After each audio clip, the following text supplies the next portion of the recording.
Paris is situated in northern France on the banks of the River Seine. With a population of over 12 million people, the French capital is at the heart of the Île-de-France region. Paris earned her name the City of Light during the Age of Enlightenment, when many visionary ideas were born. It is a light that has remained undimmed and which now attracts 42 million visitors a year, making Paris the most visited city in all the world.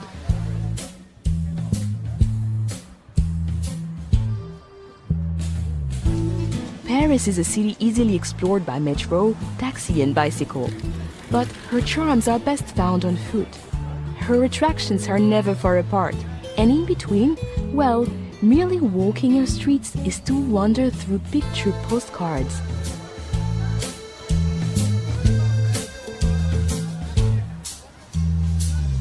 The engine room of Paris is La Défense.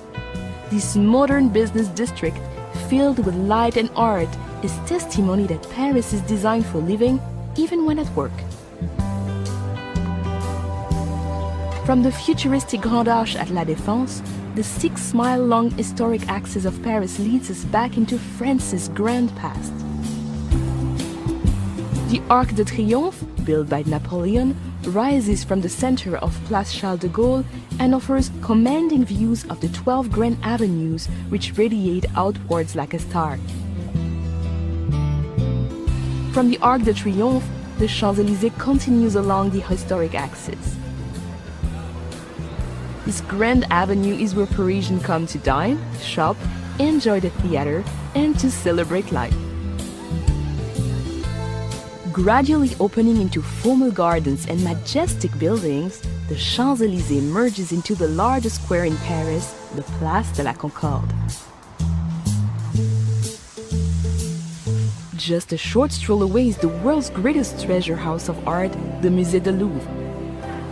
Once a 14th century palace, today the Louvre is the most visited art gallery in the world.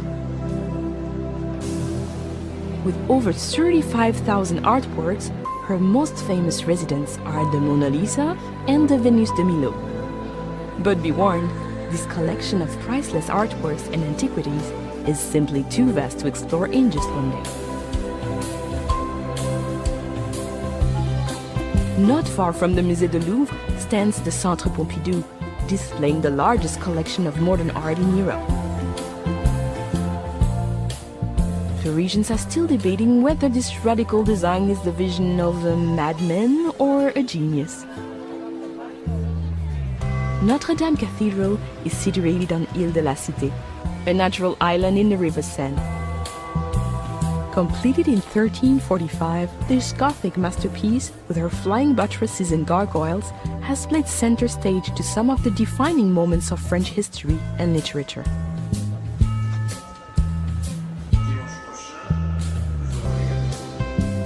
Parisians see it as their duty to enjoy life to its fullest.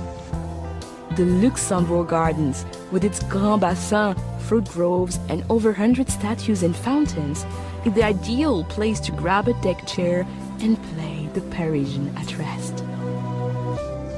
Nothing says Paris like the Eiffel Tower. The Iron Lady can be seen from all over the city.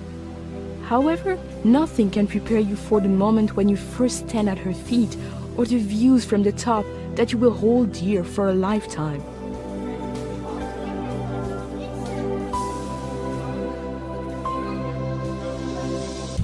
Looking north, the city rises into the hillside neighborhood of Montmartre.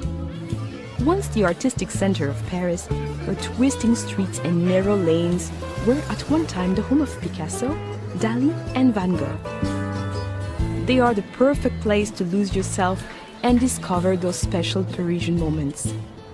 But you can never be lost for long in Montmartre.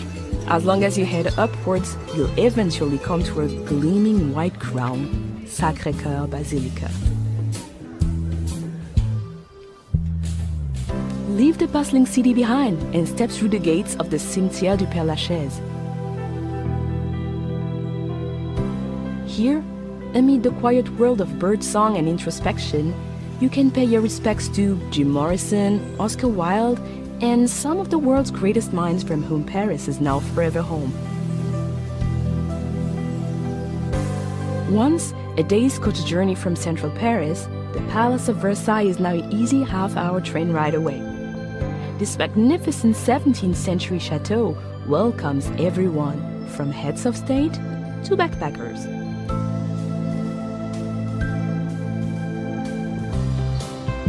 The River Seine runs right through the heart of Paris, creating a natural divide between her famous left and right banks.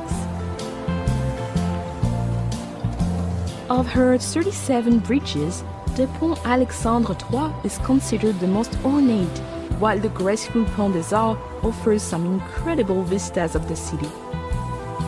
Artists and photographers gather here to capture the light, while lovers attach padlocks to the railings, as if to say, "This is Paris.